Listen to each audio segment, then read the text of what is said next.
It was a beautiful morning on the island of Sodor. Thomas the Tank Engine's blue paint sparkled in the sunshine as he puffed happily along his branch line with Annie and Clarabelle. He was feeling very pleased with himself.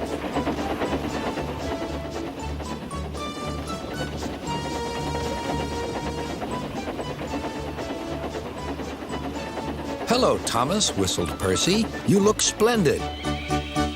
"Yes, indeed," boasted Thomas. "Blue is the only proper color for an engine." "Oh, I don't know. I like my brown paint," said Toby. "I've always been green. I wouldn't want to be any other color either," added Percy. "Well, well, anyway," huffed Thomas, "blue is the only color for a really useful engine. Everyone knows that." Percy said no more. He just grinned at Toby. Later, Thomas was resting when Percy arrived. A large hopper was loading his freight cars full of coal. Thomas was still being cheeky. "Careful," he warned. "Watch out with those silly cars." Go on," muttered the cars. "And by the way," went on Thomas, "those buffers don't look very safe to me." The last load poured down. "Help, help," cried Thomas. "Get me out." Percy was worried, but he couldn't help laughing. Thomas's smart blue paint was covered in coal dust from smokebox to bunker.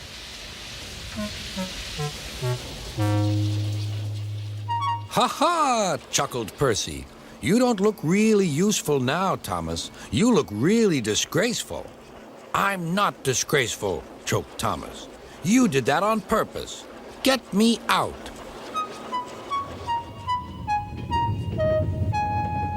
It took so long to clean Thomas that he wasn't in time for his next train. Toby had to take Annie and Clarabelle. "Poor Thomas," whispered Annie to Clarabelle. They were most upset.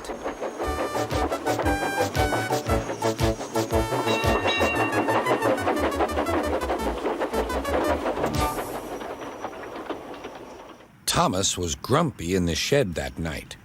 Toby thought it a great joke, but Percy was cross with Thomas for thinking he had made his paint dirty on purpose. Fancy a really useful blue engine like Thomas becoming a disgrace to Sir Topham Hatt's railway. Next day, Thomas was feeling more cheerful as he watched Percy bring his cars from the junction. The cars were heavy and Percy was tired.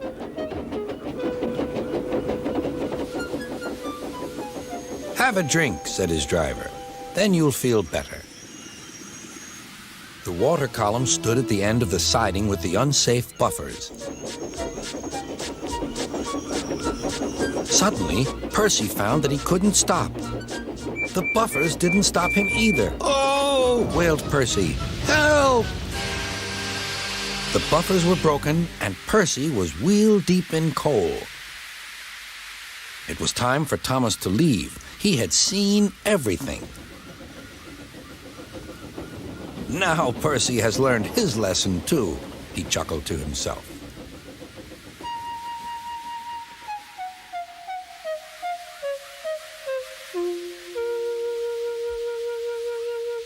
That night, the two engines made up their quarrel. "I didn't cause your accident on purpose, Thomas," whispered Percy. "You do know that, don't you?"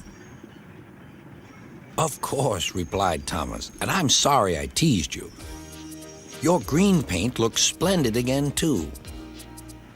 In future, we'll both be more careful of coal."